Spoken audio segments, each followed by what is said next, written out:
Hi, Tanya. Hi, Suri. Is it Suri? Hello, Word. How are you? I'm really well, thank you. A little bit tired, but other than that, keeping on. Would you like to introduce yourself? Yeah, sure, absolutely. Well, kia ora, ko Tania Pouwhare aho. He urio no ngai tūhoi, he kaimahi au ka kainihira o Tāmaki Makaurau. Kia ora. Welcome to the Right to Housing game show, the first ever Zoom-only and first ever human rights game show. Thank you. Hi, I'm Karen, and I'll be your host today, with special guest Brendan Rigby, from Invercargill. Oh. Firstly, a preliminary question from the producers. Are you okay if I swear a little bit in this recording? Please knock yourself out. I have no aversion to strong language. Thanks. Tanya, how well do you know the right to housing? I am embarrassed to say very little. And I'm about to reveal my ignorance, I fear. Tania, how many of the 7 elements of the right to housing can you name? Oh. That it should be meet a minimum requirement of health and safety. How about you make up 7 elements for the right to housing that you think that should be? Okay. It should be no more than a quarter of the household's income. That's called affordability? Affordability, yep, great. Okay.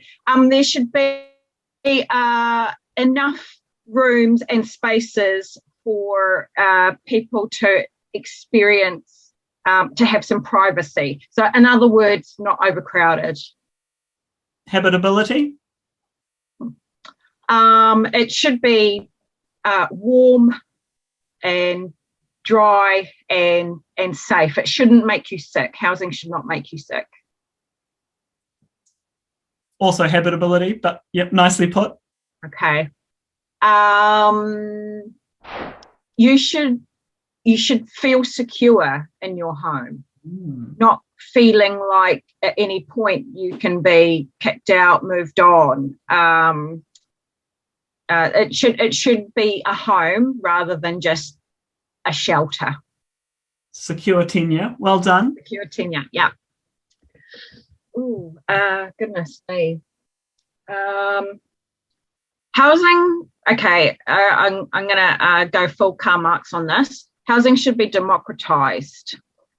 We should have a wide range of housing options for people that remains in the commons. So in other words, how might we scale up the antidote to privatisation of housing, which is a human right, and put it back into the commons where no one and everyone owns it.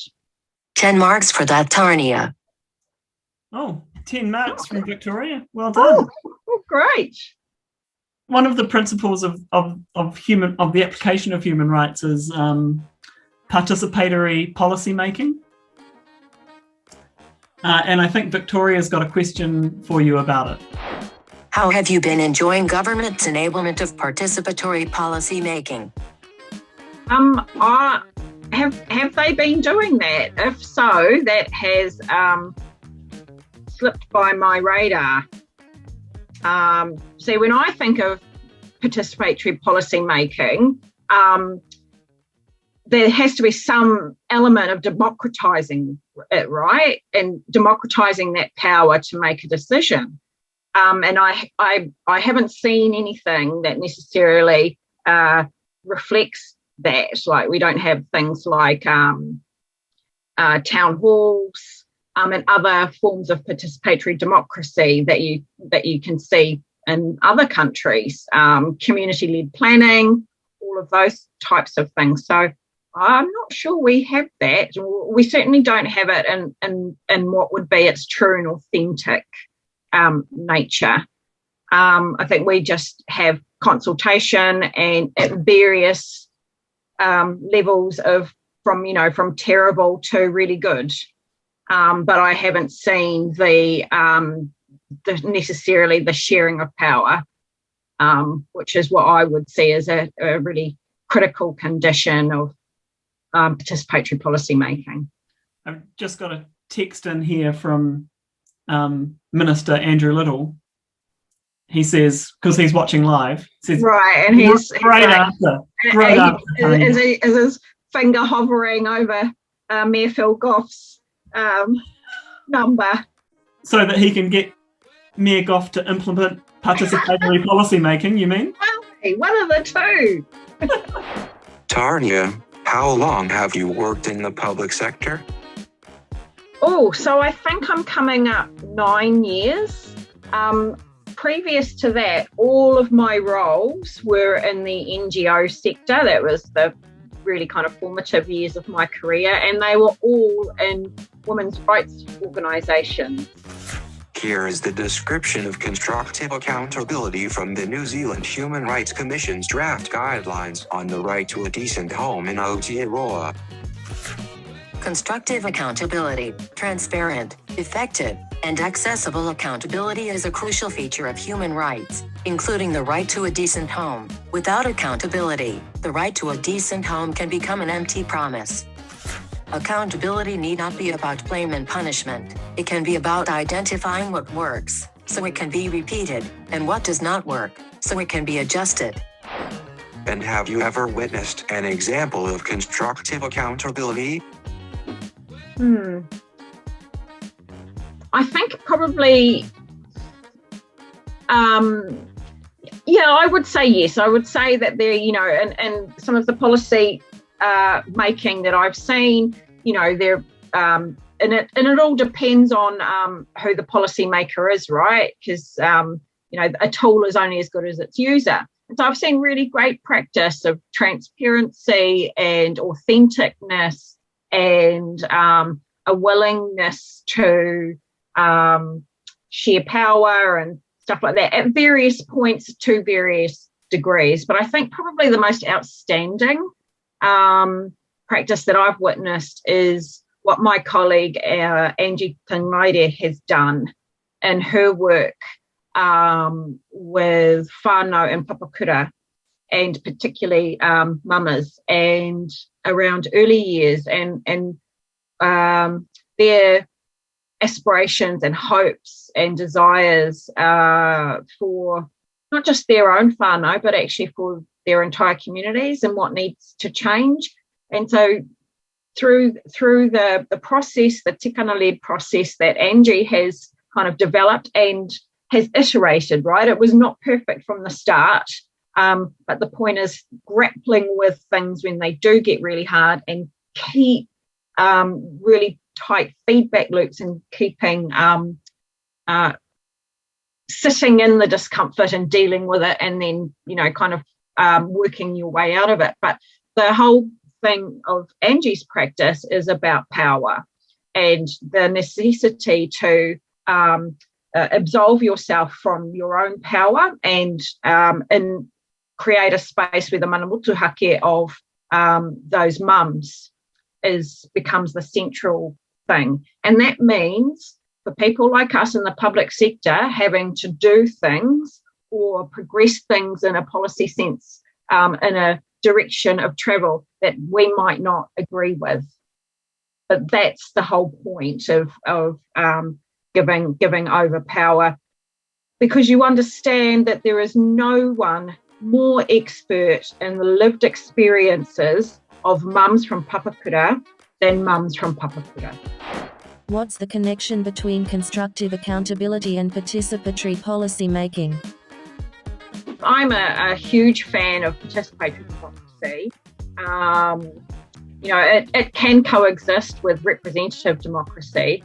but it requires one to do things radically different and to have to do things that you may not like. So it's not, and the thing that really frustrates me is that we're not trying to, go against the laws of physics. This isn't like that. It's just, this is entirely a human-made problem. And it's actually about mindsets. It's not like there is any physical restraint, meaning we can't do it. We're not trying to breathe in space, there's no oxygen. So, yeah, I think that's the most frustrating thing for me is any kind of radical idea that would seek to, kind of like get to the root of a problem, democratize power, it's actually a failure of imagination, and it's a failure of willpower, nothing less. Tania, how many cities in New Zealand do you reckon have rich people in them, making loads of money out of housing? Literally every city in New Zealand. There will be no exceptions, and it's not even cities; it's towns. Like so I'm from a beautiful little valley in the Bay of Plenty called Waiwoho. That's my Te Ranga Waiwai, and Murupara is just down the road. Now you should see the housing kind of boom that's going on there, and it looks like speculation. It's people from outside of Murupara coming in and buying up cheap houses on cheap land and then renting them out for a price well in excess of what it would cost someone to have a mortgage. So I don't believe it's just cities. I think it's actually spread into the kind of like nooks and crannies of the provinces as well. Fiona Cram had a great idea. We should build entirely new cities in Aotearoa, where the right to a decent home is implemented entirely. What do you think, Tanya? I think that's a fantastic idea. And again, there's literally nothing physically stopping us from doing that apart from imagination and willpower. I think that's a great idea, and our current cities actually need to up their game. It's not like, we can't just throw our hands up in despair and think that we need to kind of like start all over again. And this city is very costly to build. So why don't we do both? So Tanya, let's take another tack. What is the median income of the people TSI works with? So we primarily work with people who are either unemployed and looking for jobs, or are on low wages. And our job is to transition them into careers that will offer dignity and meaning and purpose, and part of that is better incomes. But I think probably from the outset, the median incomes will be either the average benefit median, or it'll be along the lines of minimum wage, maybe up to kind of 22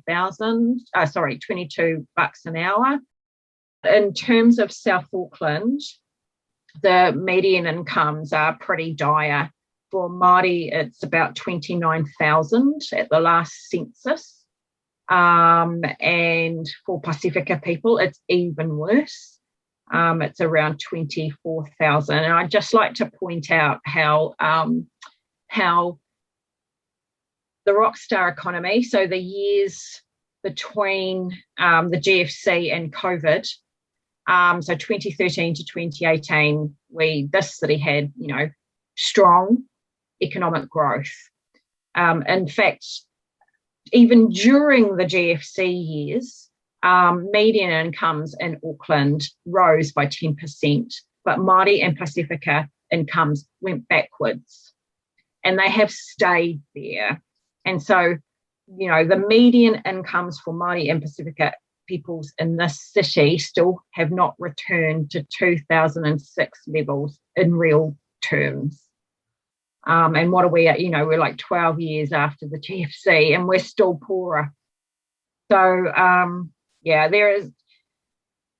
we have a massive problem with livelihoods and an economy that has worked for a great number of people, but has failed pretty miserably, Māori and Pacifica, and therefore South and West Auckland.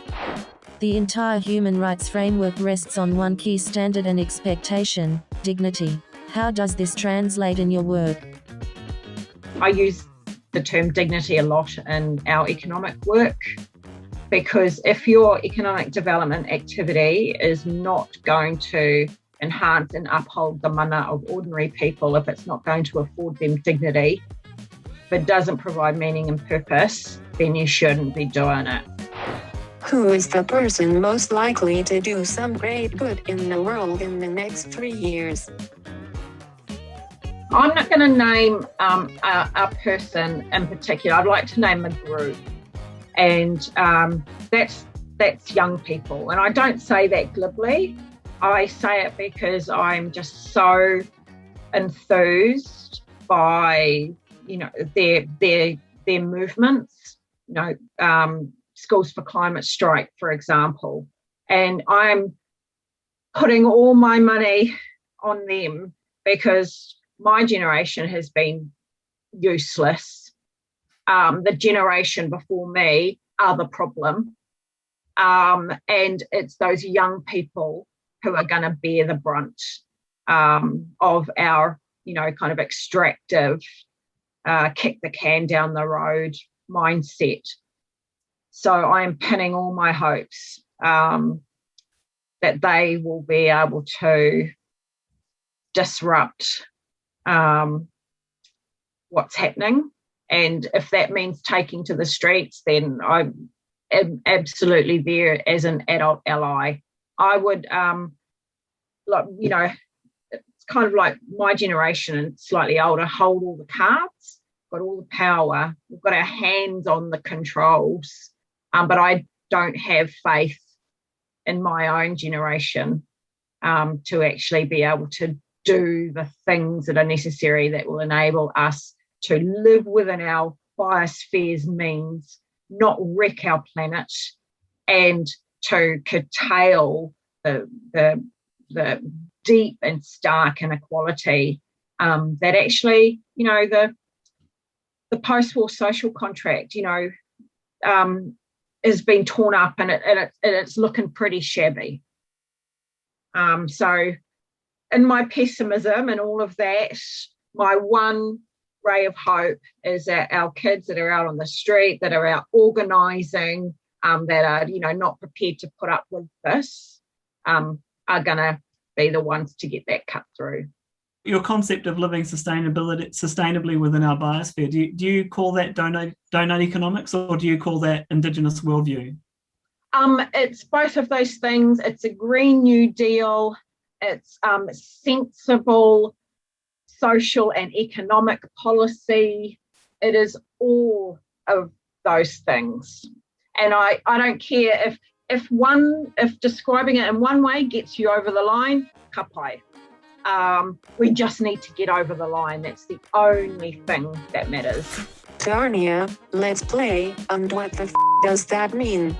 The game where I read you something really boring and you tell us the it means. Are you ready, Tanya? As I'll ever be.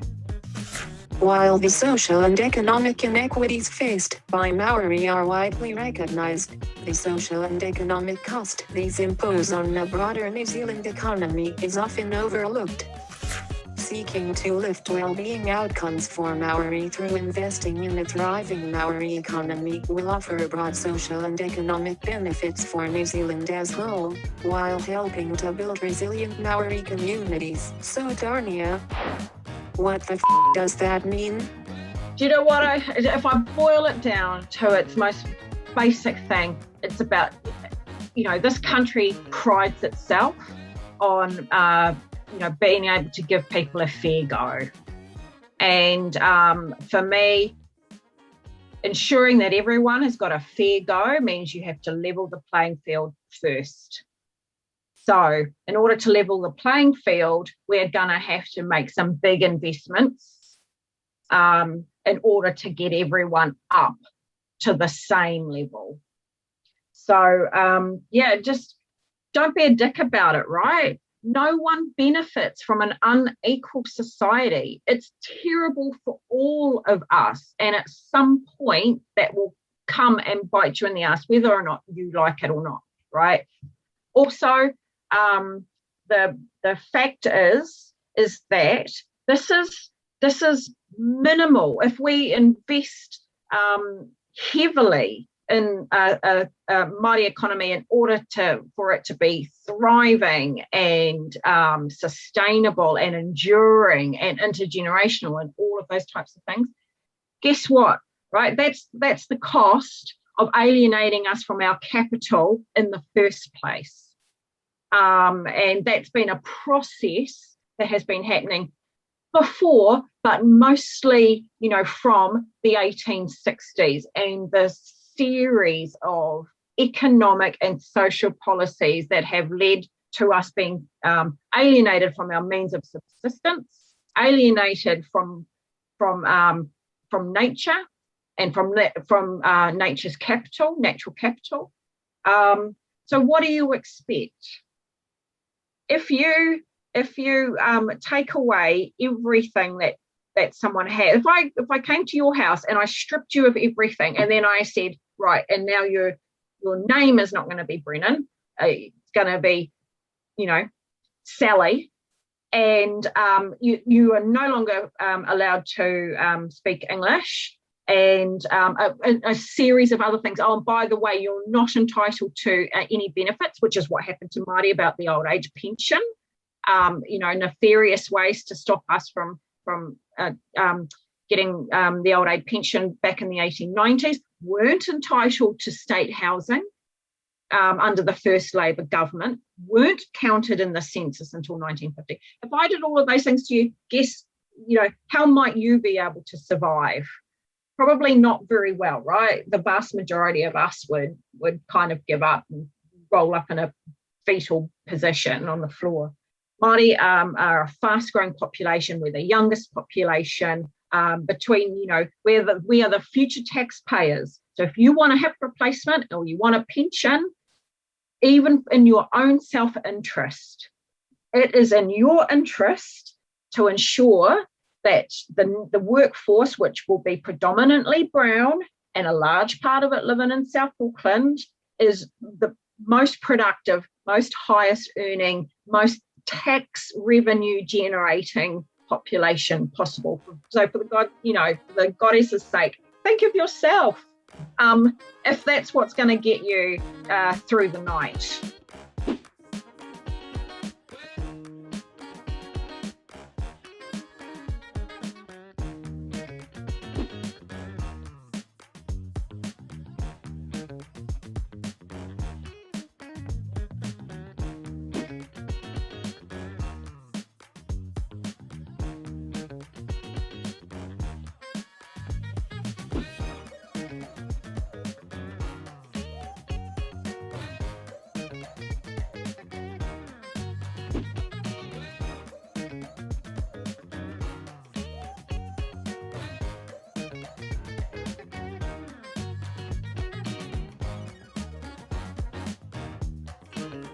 That was fun. Brennan asked me to pull up another quote so we can play again. Are you ready? Uh-huh. In many ways, our future national success will depend on the ability of government to ensure Rangatahi Māori gain and retain employment. This will require an approach that produces equitable outcomes, which will in turn protect and foster opportunities to grow Māori employment and business. Some might call this a treaty-based or social impact approach to our economic recovery, and one viable way to realise this opportunity comes in the form of social procurement. Tania, what the does that mean? So social procurement is just procurement done to create a lot more value than to our communities and our wider society than it kind of has done in the past. So procurement is just buying stuff, So the Auckland Council family, we spend $3 billion a year buying stuff, buying contractors to fix the roads or build the community centre, or, central government spends $41 billion a year buying stuff, building houses to kind of order, or, patching up schools, or lots and lots of different things that we buy. We buy a lot of IT services, for example. So it's just you being very, very smart about the way in which you purchase things. And it means that, we're, buying basically the building of a school, but there is a quite a significant labour content in that. So we want jobs for people who experience exclusion from the labour market, for example, or we might want to ensure that Māori and Pacifica businesses have a fair go at competing, being able to compete to win that work, and are included in our supply chains. So it's a really easy way. It's not easy. It's actually a hearts and minds mindset thing. So, which when there's humans involved, it's actually always more complicated than it needs to be. But it's the straightest way to get money in the back pockets of people who need that money most. What have you learned through COVID? It's really important now that in the COVID economic recovery, we are thinking about how do we preempt the next recession. There is, economic shocks might be coming at us kind of faster and harder than we've experienced previously. Not just zoonotic viruses, there's natural disasters, there's climate change, there's things that, the global financial crisis was the market's fault, and capitalism, the worst face of capitalism. All of these things, the fluctuations in forex, all of these things are going to shock our economy. How do we make sure that Māori and Pacifica and women are given an extra layer of insulation against it? Can I just point out about the inclusion of Māori and Pacifica businesses into business-to-business supply chains, that the whakapapa of that comes from the civil rights movement in the United States. And I always like to acknowledge that. So this is not about the same dead-eyed capitalism with a brown face. This is about creating a different way of doing business and ultimately contributing to a different kind of an economy, one that is far more distributive of capital and wealth, and less about propping up the firms and institutions that already command the vast majority of our capital and our wealth, and being far more distributive in that. When you use the word distributive, it makes me feel like that the market itself somehow actively distributes and chooses how that distribution works. It feels like it's a role of the market, but it's not, is it? No, that invisible hand nonsense, right? If that were true, why do we have such dire economic inequity? Why is the wealth gap one of the biggest risks and dangers to not just the economy and productivity, but the very social fabric of our communities? If the market could do that, it would have done it by now. So the only explanation is that at best, that's not the market's job. So it doesn't do that, and that's why we need government. And at worst, perhaps that's exactly, what the market is designed to do. And inequality of vast numbers of people is just a price we pay. We were wondering if you would be interested in meeting someone. He's self-interested, he really knows what he wants, he always makes rational choices to maximize utility, because these choices are based on the concept of marginal utility. And of course he is a man. Rational economic man is the kind of like epitome of kind of neoliberal thinking, right? In what way would any one of us put up with such a self-centered, egotistical concern for no one else but themselves, and would,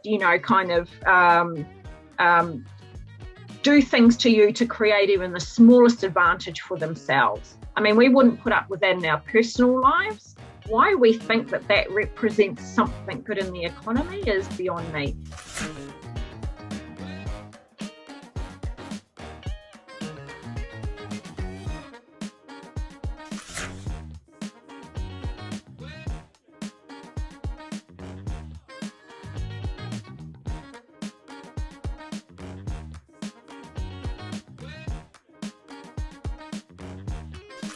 We'd just like to acknowledge Deloitte for the quoted content from How Social Procurement Can Address Inequities in Aotearoa, Exploring Social Procurement Policy as a Tool to Improve Social and Economic Outcomes for All. Tanya has responded to